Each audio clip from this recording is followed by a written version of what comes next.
ζώνια του σπιτιού σου. Hello?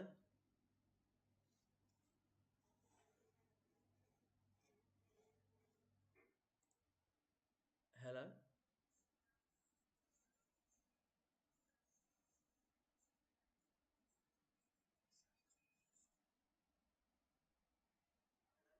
Yeah.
I'm gonna put the volume up. I'm ready. It's 1 o'clock. Jump straight to that.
And here we go. Welcome to Better Call Chris, Crypto and More. And in today's live stream, we're going to be discussing different things, different topics, different stuff about the Fear and Greed Index, and also cryptos what to be buying now, and what are the predictions of these prices, and what these prices will be in the future. So as we know, this is just a test and a trial just to see how things go. My first live stream would probably be me just talking to myself, sadly. So I'm going to be trying to do a full hour, and that's it. Just thank you for coming in, and let's go start off with the fear and greed index. So as we know, in the fear and greed index, it is now 26. It's not looking good, but the lowest it was this year was about 24, even 12. So I did have the start of this year. I did have it at number 16 and 14 on the fear, and I took some profits near the end of this month. During this month, I took some profits out, and when it's fearful like this, you want to be buying crypto. And I think it's a perfect time for me to say I'm not a financial advisor. Whatever I do say is entertainment only and educational. So you want to be buying crypto round about when people are fearful, and then you want to be selling crypto when people are buying. When it's green, you want to be selling when it's green. So let's go on to some of the coins today. Let's go on to the next part on this crypto.com. If you're not a member of crypto.com, it's a good place to be using. Crypto.com has its own wallet, and it has its own card as well. It has its own crypto card, and you could be buying stuff with that. So what we're going to do in this part of the video is talk about trading, and like day trading, week trading, month trading, um, whatever you're doing, investing in your currency, whatever you're doing, like if you're doing it for the week, for the month, for the year, or you're just investing for the long time hodl. You could be hodling to whatever you want to do. Whatever you want to do, you could be hodling. So let's go on to first things first. Let's go on to the crypto.com and show you the different coins that we're going to be looking at today. So the first coin that we're going to be definitely looking at is Bitcoin. We want to be looking at Bitcoin, and we want to be looking at Bitcoin on the 15-minute chart. Let's have a look at the 15-minute chart. If it loads up, hopefully it loads up. If not, it doesn't matter. I will show you something else that we can be doing when you're investing. Things that I look at, main things that I look at when I'm investing. So when we go on to the chart here, let's have a look. Let's load it up. If it doesn't work, we'll try something else. As you know, here we go. Whoa, yeah. As you know, it's live, so things will go wrong in this video because it's live, and I can't do it again. Once I say something, once I've done it, it's done. But here we go. So we got the charts open up here, and we got it on the 15-minute charts. So what I normally look at when I open up the chart, I see the RSIs and how the RSIs are looking. So the RSIs are same thing as like looking at what's going on with the crypto, going up or down, up and down, up and down. And what you want to do is you want it once it goes past this line here, like even if it just goes past it a little bit like now, like this one, I will buy. I will buy the coin now, whatever coin it is, I will buy it and wait for the 15-minute chart. I'll look at the 15 minutes and the half an hour, also sometimes the 1 hour chart and the 4 hour chart. These are what I'm looking at when I'm investing for the day. And the 4 hour chart is looking nice. You see here, um, do you see this part here where it's crossed over? Where you see the crossover here on the upside, it means it's gonna go up, and it's looking good. It's looking good at the moment for Bitcoin. Price predictions I'll be telling you near the end of this live stream, but it's looking good for the Bitcoin crew. So if it goes past this line, if it goes over this line, I normally buy. When it goes past this line here, I probably sell. Like I know it's going to be going down in the later run. I look at the buying and selling.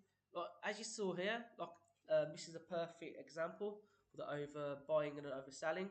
Oh, if it goes past this line, you need to sell your coins. If it goes past this line down here, you need to buy your coins in any type of crypto that is.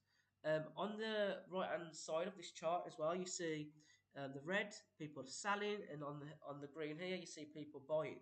So on the chart here, you've got people buying 0.1, 0.4, and you've got people selling 0.1, 0.2, 0.1, selling the coins as well. So there's a nice little balance of the coins. The weekend is normally a quiet week. It's not really, you don't really see explosion like boom in your face crypto.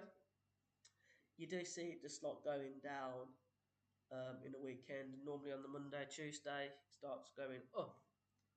So as you see on the 4 hour chart, it's oversold. On the 1 hour chart, it's oversold. So we're going to the down area. Half an hour chart. Let's have a look at the half an hour chart. It's like not oversold, or it's just staying. So I've got a feeling that it could just stay up and down in this area. And let's have a look at the 15-minute chart. 15 minutes oversold. It looks like it's oversold. Let's go down. Um, Still steady, but it's over. It's gone past this line, so it could go on the upside. Crossing. There's no crossing. There's one cross here, but nothing too like drastic to be looking at to making a sell. So let's go on to Bitcoin is looking good. Let's go on to Ethereum and seeing how Ethereum is. I'm going on to Shiba and Doge and XRP as well on today's live stream. So what do we see here? Apart from it not loading up. Apart from it not loading up on me, what do we see here? We've got the 15-minute chart. Again, we can see it gone past this line. You see it went past this line and went up on the upside. So let me just see if I can do this, if I get the right thing now. From, say, from here to about the top of there, say. That's a 0.8% on the upside. So that is decent, to be fair, when you think about it. if you put your money in and you sold it there, you made a little bit of a profit. And that's what it is with cryptocurrency. That it is a currency. So you're taking one certain currency and you're making it higher into a different currency. It's like putting money in a bank. Instead of getting 0.0000001% back from your money, you could be making 0.85, 1.2, double X. You can make it goes, it varies. Like you can go triple X, 100X, 10X. It can do all these type of things. So I'm just gonna check. I'm gonna put myself on and check if people can hear me. Well, there's nobody here to hear me, but on this live stream. But see if you can hear myself, and then I will check. So as you can see, 8.5, and it's looking good for Bitcoin. Let's have a look on the selling and what's selling and who's buying. Have a look at this chart and have a look at yourselves there. Who's buying, who's selling their coins at the moment. So we see.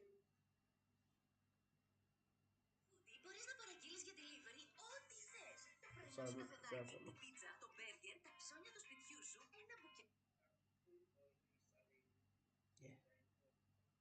So you see here that the buying and the selling of the coins, it's gone past this line here, and we had a couple of crosses here, cross, cross, cross. I reckon we one, two, three, jump. I reckon we can see jumping up to the high to 1, 2. I reckon I do see jumping by the end of this year. Before the end of this year, I do see this going up to like 1, 2, 1, 2. But look, we haven't saw no oversolds or overbuys in the 15 minutes. Let's have a look at the 4 hour chart. Overbought, so it's going on the low side. On the 1 hour chart, again overbought. 15 minutes now is looking kind of calm. So we could have it going to an overbought. By the looks of things, it looks like it's going to go down. Let's have a look on here. Yeah, it's crossed over on the down part, so I reckon we can see a couple of more reds coming for this week, for the like this end of this Sunday. Monday, I reckon we're going to see a couple of greens coming up. I reckon on here. Let's go on to XRP, and then we will go on to if we're on an altcoin season or Bitcoin season and see where we stand at the moment. Let me just freshen up this page and see what's going on with with that. So, what do we see? What do we see here? We see it's looking like we're gonna have a cross. Look, it's crossed on the down here, and now it's crossing up. Let's have a look. Yeah, it's looking more red, but I do see this going up to probably about back to 38, and we saw there 15 minutes. There's a little battle going on against the red and green. We've got the selling, but people more. If you look at the selling point compared to the buying, you've got more people buying it than selling it. So I reckon we can see. I reckon we see another red. I reckon we get a red to this part here, and then we're gonna have it going up by Monday. I reckon we're gonna be seeing it going up to near enough to the 39 cents on the XRP. But that's the 15-minute chart. Let's have a look at the 4 hour chart. 4 hour chart, again, it's looking red.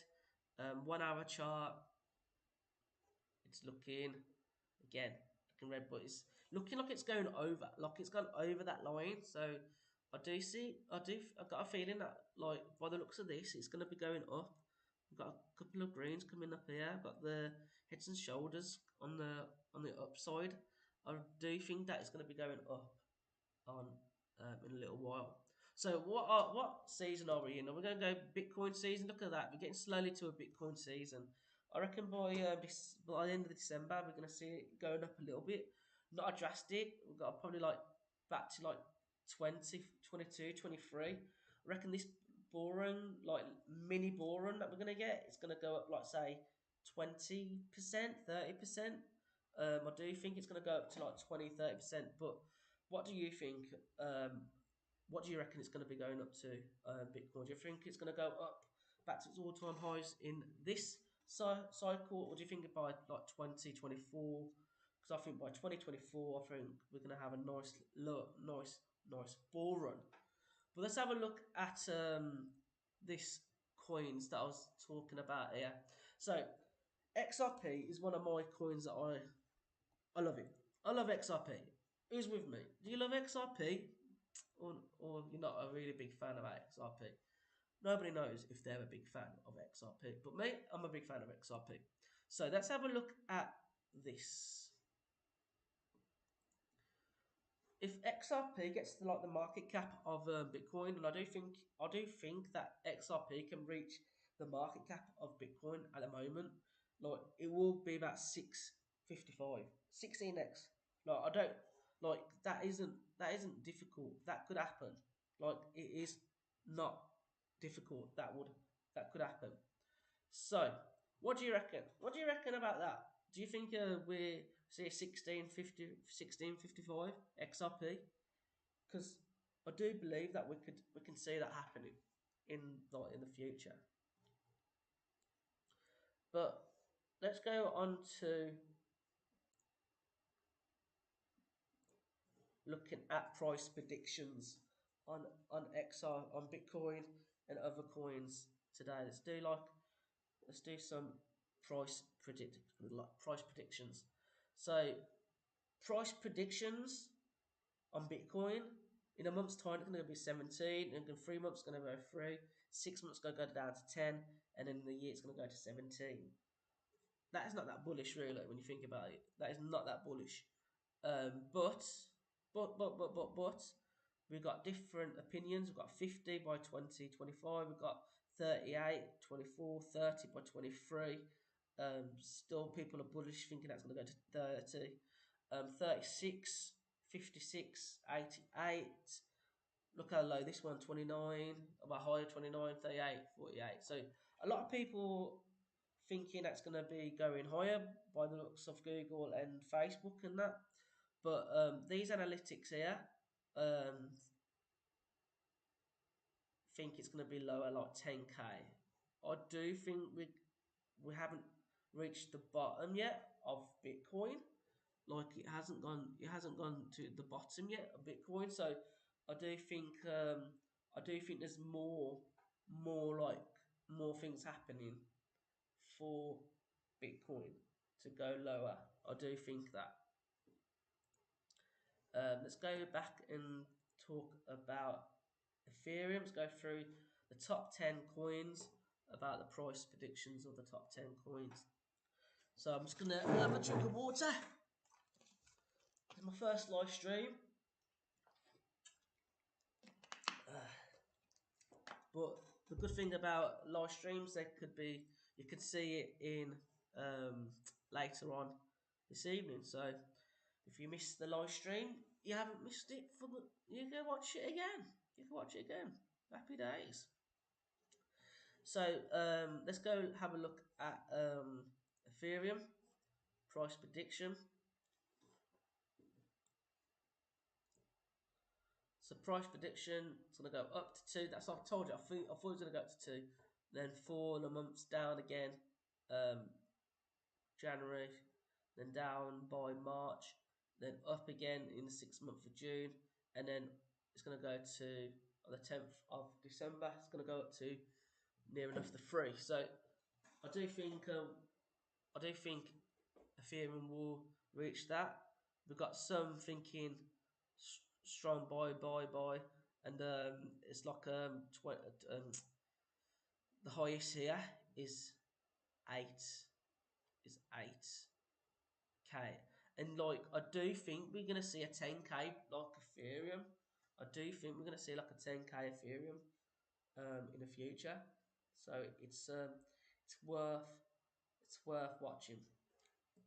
I think next time I'm gonna try 6 o'clock, not 5 o'clock on a Sunday. I'm gonna try 6 o'clock on a Sunday. Um, I'm just trying different times. I've done some tests on posting, and I'm posting on 3, 6, and 12 in the morning my time, because that's a good time to be posting for for YouTube. So I've sorted that out. Now it's just sorting out a live stream, so I can do it on a weekend, maybe on a Sunday or on a Saturday or on a Friday. So I'm gonna just work out what time to do on them for live streams. But for now, as you can see, nobody's joined in. So I'm just gonna be doing this for a normal video, and I'm just getting a bit tired because I've been working today, and that's it. That's my life story. So let's go on to next coin, XRP, and then we go through Doge and Polygon as well. So XRP 3183 by the 10th of December, and 70, 71, 39 in March. Down, down. It's going to go down in the next 5 days. It's not looking good for XRP. Let's go on to Doge. It's a top earner today as well. Price predictions. 9, 11, 50, 58. That's all time high. No, no, it was 70. No, I think it was. No, it was 71, I think, or near enough a dollar all time high. So next year we're going to be seeing all time high. So if I was you, I'll be no financial advice, but I'll be filling up some bags of Doge, and let's do a cheeky Polygon, because Polygon's got some like is smashing it. Like Polygon is literally smashing it. Like you know, ADA. They say it's gonna be the killer of Ethereum, but I think Polygon's just like it's boss. It's bossing it. £2, $2.01. So we'll see that's on the $2.01. So let's go on to the news of see what's going on here.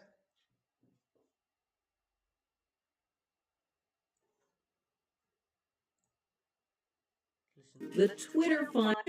Hi, I'm CNBC producer Katie Kramer. Today on Squawk Pod, the Twitter files continuing saga. I believe that Twitter is the modern public square. Congressman Ro Khanna on regulating tech and tech regulating us. And it's one thing to say they shouldn't have released sensational pictures about Hunter Biden, which I agree with. But to censor the New York Post, to prevent sharing of articles, that's just wrong. Plus, the stock moves at RH, Lululemon, and Chewy that we're watching, and Amazon trying to be TikTok? You're not an influencer? Nope. I'm C-list, B-list, maybe lower. And speaking of celebrities, some of them are on Ozempic. Dr. Scott Gottlieb on the diabetes drug used for weight loss. When people come off the medications, a lot of them will regain the weight. There are side effects. All that and much more today. It is Friday, December 9th, 2022. Squawk Pod begins right now. Stand Becky by in 3, 2, 1, cue please. Good morning, everybody. Welcome to Squawk Box here on CNBC. We're live from the NASDAQ market site in Times Square. I'm Becky Quick along with Andrew Ross Sorkin. Joe is out today. And there is some new data in China overnight. Inflation there slowing in November as COVID outbreaks hit domestic demand. Consumer prices up by 1.6% versus a more than 2% increase in October as food prices ease sharply. Producer prices falling for a second straight month in November on a year-over-year basis. This latest data coming in a week when the Chinese government eased some of the restrictions in a major shift from the zero COVID policy that it has maintained over the last 3 years almost. And Andrew, we'll be getting PPI here today as well. Get a look at that. And I think the expectation is year over year to be a little bit lower than we'd seen, but still up month over month. Let's talk Twitter, reportedly introducing a new set of controls to allow companies to prevent their ads from appearing above or below tweets containing. There we go. Let's go. This is the second part. But let's have a look at the news on. I think we got some news on FTX. That given Sam Bankman-Fried, Congressman, there's been some speculation that given Sam Bankman-Fried's donations, prolific donations, largely to the Democrats, that Congress went easy on him. And in fact, that maybe even you went easy on him. You'll remember Terry Duffy from the CME expressed deep skepticism about his business. And you went hard at Terry Duffy. Now, you've come back and said that he was right, and you acknowledged, I went on Twitter, you said, I want to acknowledge with humility his insights were greater than mine on FTX. But I think there's a lot of folks out there who say, was all of this a function of money? Had Sam Bankman-Fried bought off the Democrats? No, in my case, he hadn't even given a single dollar at the time of the hearing. And the argument I had with Mr. Duffy was on what the technical definition of capital requirements was, which I believe I was technically correct, but he had broader insight over FTX being fraudulent. And I called him afterwards and I said, look, you had instincts that I didn't, and I acknowledged that. And I think, though, the broader issue was that many people didn't see it.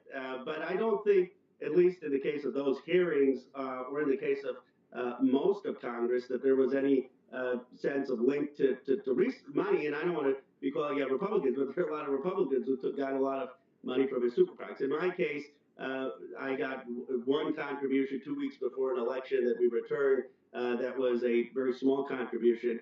And had no money from FTX or him anytime before or after the hearing that you're referring to. Yeah, so I want to show you an interview with. I'm going to show you one more clip on here. And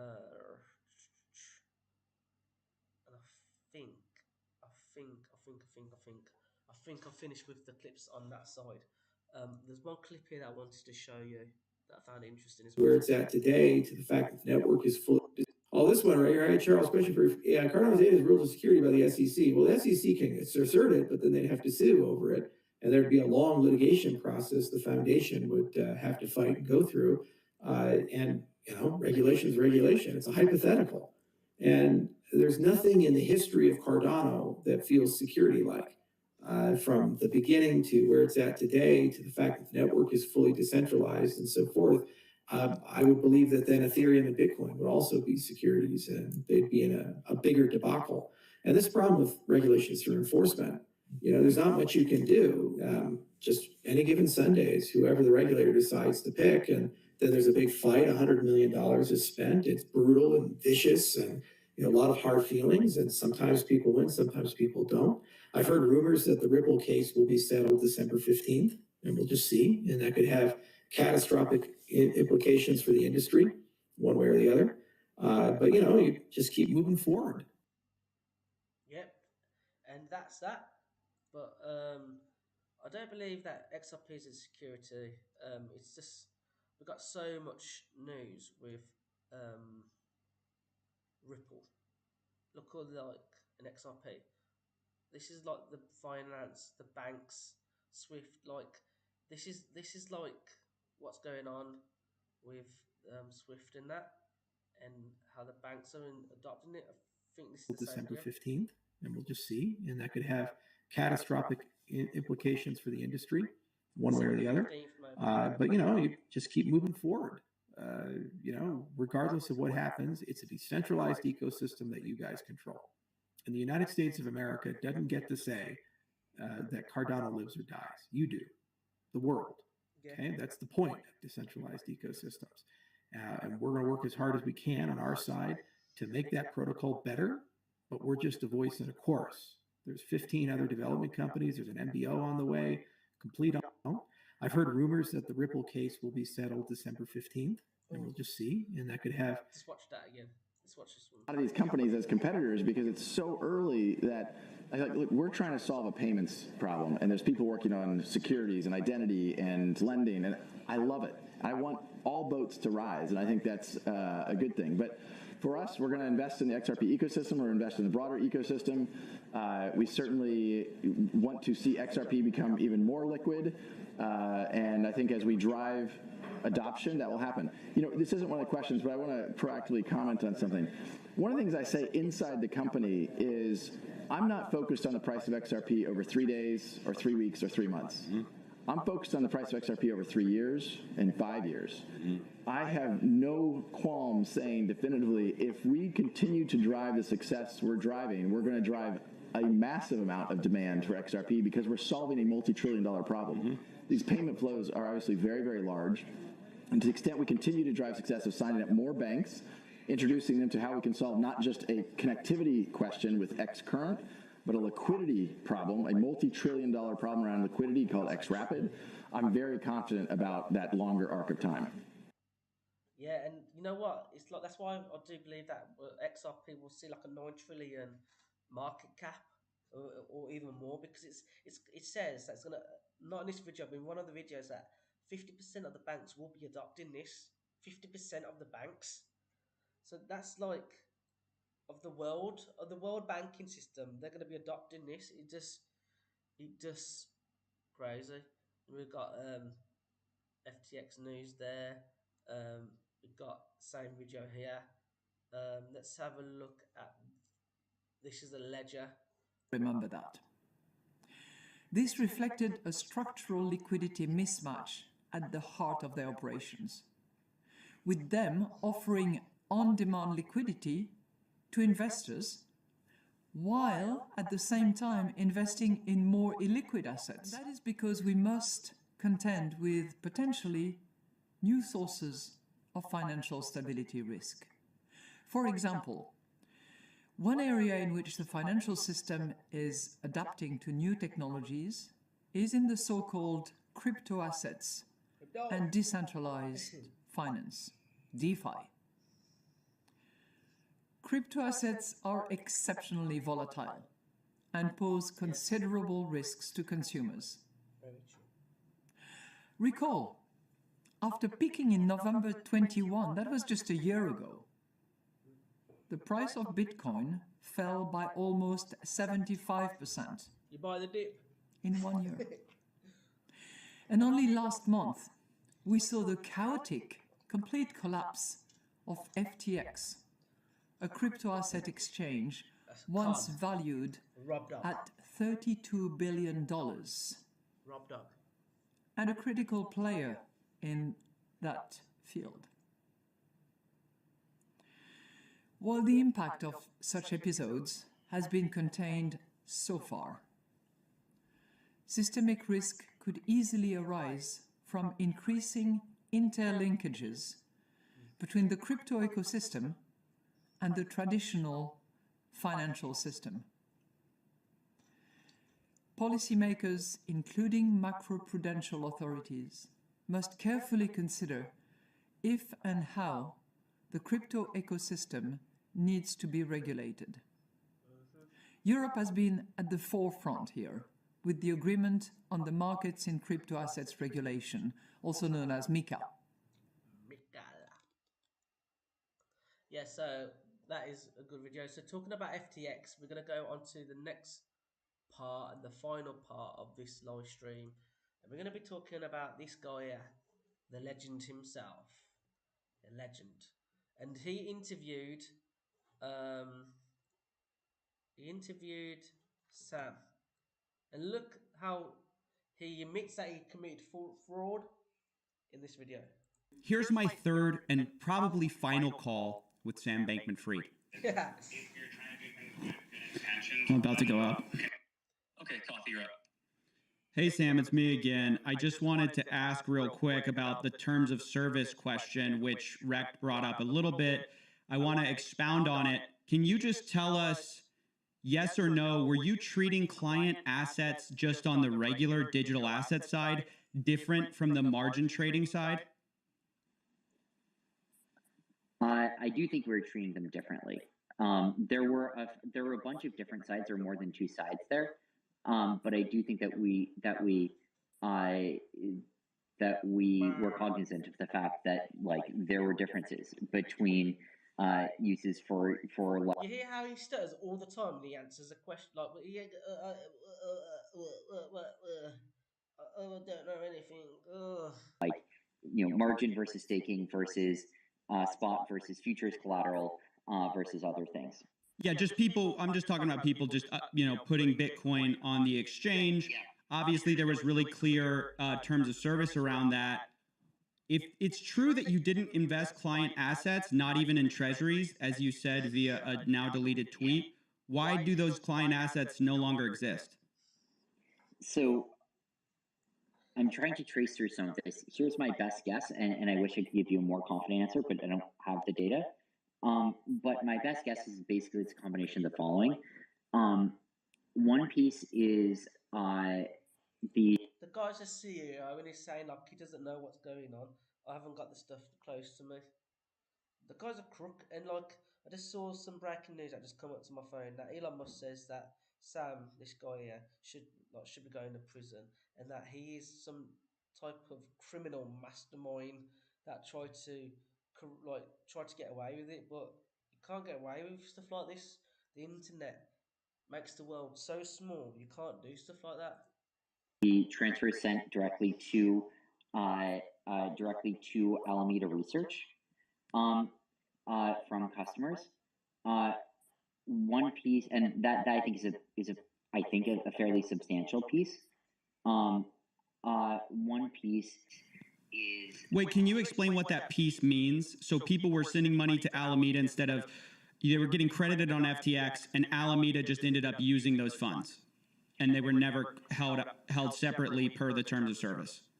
Well, there was a separate legal agreement with that. I don't know the details of it. I don't have it in front of me, but there's a separate legal agreement with respect to transfers that were sent directly to Alameda Research by users, especially before FTX had its own bank accounts.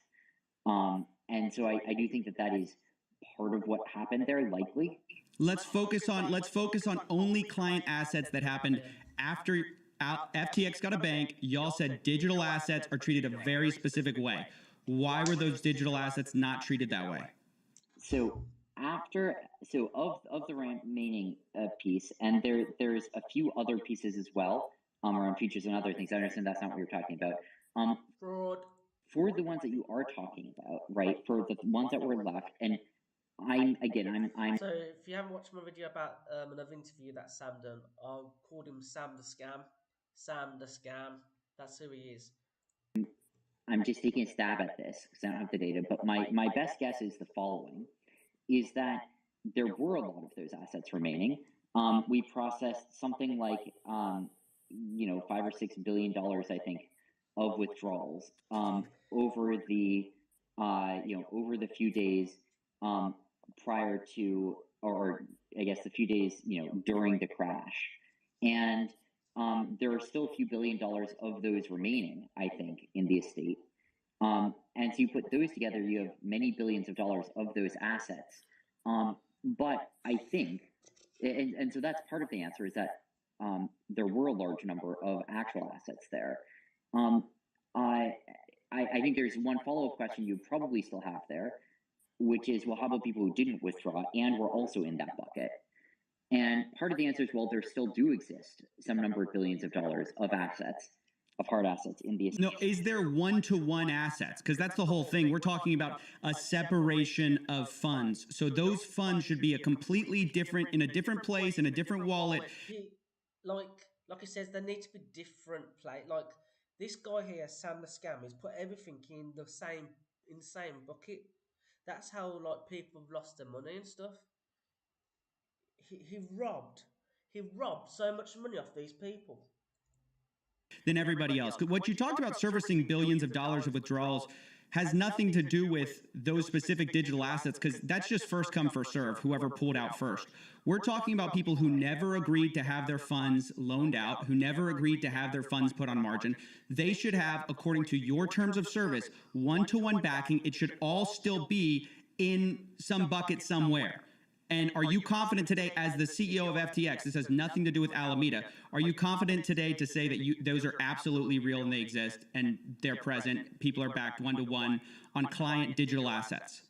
So I think, and again, I'm just taking a stab here, but I think what happened is that if you look at especially a lot of the withdrawals that happened, those withdrawals were not necessarily only coming from people who never used margin trading or futures or staking or anything else. Those weren't just withdrawals from people who were keeping one-to-one backed, or were sort of just keeping them as pure spot balances. And it was omnibus wallets, between the various categories. And so I think that the answer to your question is that a number of those assets were withdrawn by people who had balances on the exchange, potentially in the few days prior to the collapse. And if you wanted to think about it this way, it could be that that happened, and then when the collapse sort of completed, that effectively meant that there was, if you wanted to put it this way, like fungibility created during. I want to put it in the way that you're a fraud, mate. Stop stuttering your words. And you just admitted that you're a fraudster. You should be banged up in prison. Those withdrawals between assets for people who had and had not been using. But that means that there is no separation of funds. If there's fungibility between two different buckets of category, there are no buckets. It's just one bucket. Everyone's taking out of the bucket, which means substantially anyone who had your terms of service with digital assets wasn't actually subject to that terms of service. They were subject to the same terms of service of your margin trading, right? Which is your more. So it's first takes the money out of the bucket, then they get the money. But this guy, Sam the Scam, took everybody's money and gone on to Bahamas. And now he's saying he's only got £5 left in his back pocket. More risky product. So you subject. He's took everybody's cash.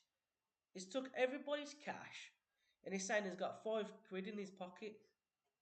Everyone to the higher risk product because fundamentally, when it came down to it, you're saying there's fungibility. It's $1 here, $1 there. Everyone can take out $1 as fast as they want.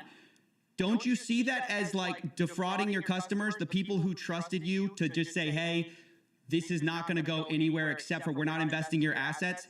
If I can exchange one-to-one and I'm the one who put risky stuff on with risky assets with risky terms of service, I can take the money that someone who didn't sign up to those same risky terms didn't agree to. Isn't that fraud? So I'm specifically talking about what happened in the days immediately during and following the crash, in that 3 or so day period. And during that period, I think we may have allowed just generalized withdrawals. I think that was if you're saying that we should have held up withdrawals for everyone who had an open futures position, for clawback potential or something like that. I don't know, maybe that would have been the right thing to do. I hear where you're coming from on that. I felt, at the time, that, we wanted to treat customers equally. It was an incredible. But they had agreed to different things, so you can't treat them equally. I mean, it's like, this is the whole problem of the story of. I wanted to put my money in, say, FTX, and I wanted to hodl. I want to put all my Bitcoin that I worked so hard, like, I saved up, put all my money into like Bitcoin, Ethereum, and what other coins that were out there. I want to save that for 5-6 years. I want to hodl it. I don't want to sell it. I just want to hodl it. I don't want to do anything with it. I want that to stay there. But then you got some people that want to like day trade or just take their profits out, put $1 million and take $1 million out. So you can't do everybody. Everyone's different. The guy here says, like you can't treat everybody the same. People want different stuff in their crypto. FTX and Alameda is all the funds were being commingled. Isn't this just another story of commingling funds, except this is now FTX, which you can't pass the blame to Alameda anymore. This is your company, your funds that you are treating all the clients the same when they clearly signed up to different terms of service. So I just want to respond to that. And please, I completely respect your question, but you have monopolized all of these discussions. Yeah, it gets a bit too below the belt now. He's touching a nerve, and he's shook, and he's shaking, and he's getting proper scared. And then he had to go on the defensive and said like, "Are you been monopolizing the whole conversation? I think we should let someone else speak." So in other words, stop talking, leave me alone. But no, mate, you got you good. You got you good. You need to let others speak, and you need to respond to what I'm saying and not grandstand as much here. I completely understand where you're coming from, but to answer your question, I make a decision there. We process withdrawals as we normally do until it became clear we couldn't anymore, at which point we shut them off. And it was the case that, like, at that point, there was a big liquidity hole. That's what happened. If you want to judge that process and think that, like, we should have been spending those days frantically trying to code up a new withdrawal process, I disagree with you, but I understand where you're coming from. Yeah, sure. I think that's fine. I mean, it's not about coding up a new withdrawal process. It's about treating your client assets the way you told them they'd be treated, right? It's a very different thing completely. But anyways, I'll stop grandstanding for Sam. Thanks, guys.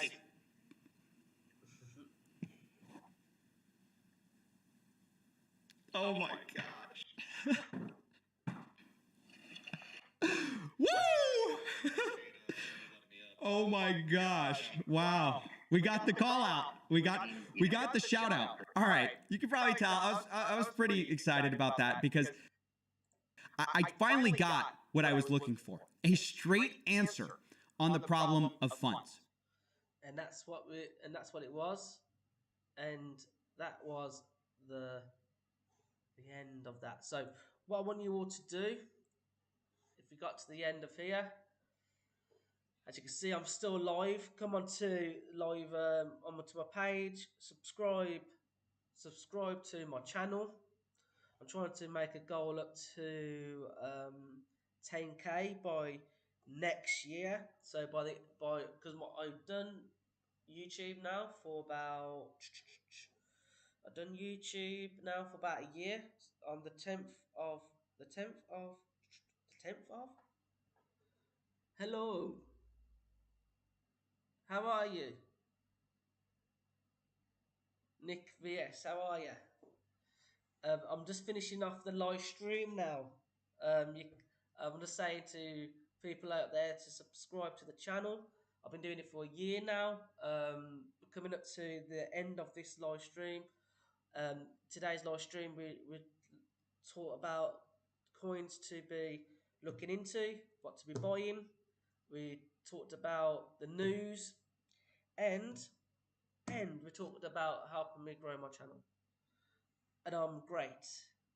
Nick, what are you doing? What are you doing now? And but come on next time. I will be doing live streams about on the 5 o'clock Greek time. So it'll be 5 o'clock Cyprus time. I'll be doing a live stream. But everybody's coming on now. So what would you like to discuss on the next live stream? I'll put it out there for you. What would you like to be discussing on the live? I think next time I'm going to do 6 o'clock. I think 6 o'clock would be the best time to do a live stream because 5 o'clock nobody came on.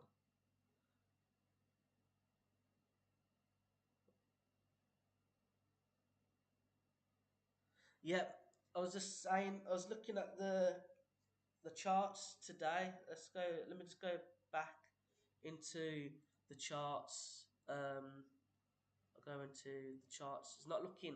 It isn't looking good. But the Bitcoin, Bitcoin. What is your coin? Do you reckon you like? What coin is your top five coins that you're thinking about? You like? You look at? What are the coins that you look at the moment? Because I'm looking at Polygon, and XRP as well. To be fair, they're my two like coins that I'm looking at the moment that have gone down, and I'm disappointed. I'm disappointed with Chills because I thought Chills was going to be a good coin. I still got it. I'm still hodling it, but I thought Chills would be because it was during like the FIFA. It would have been a good. You keep on trading that Bitcoin, baby. You keep on trading that Bitcoin. It's um, it's good for you. What do you reckon? What's your verdict for the end of this cycle of the 4 year? Do you reckon it's gonna be a 4 year cycle, or do you reckon into like the middle of 23, 24, start of 24, we're gonna have some all time highs?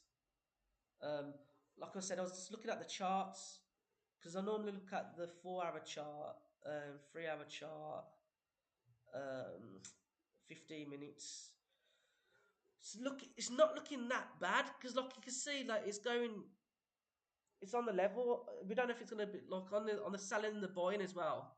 People are buying more than selling more. It's looking tidy. I reckon by the 5th of probably like the 20th of December, we might see a little jump up in on a on a on a little rally going up, and but appreciated although although it's end of my time. Been doing it for about an hour. Look back on this video if you wanted to. If you subscribe to the channel, thanks for subscribing. And for the 3 people that came and watched me, thank you very much. So next time I know to come on a bit longer later. What time?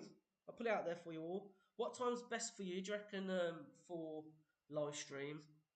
And eat whatever time's best for you. And I'll sort it out because I'm just going by just some little research that times. They did say 6 o'clock to be fair. So I did mess up then. No problem. Have a good day, mate. Thanks a lot, and I will see you all soon. Arrivederci, buongiorno, and see you later. And thanks a lot for and subscribing to my channel. Thank you very much for subscribing to my channel and for commenting as well. It's great. Thank you very much. See you later till next time. Bye bye.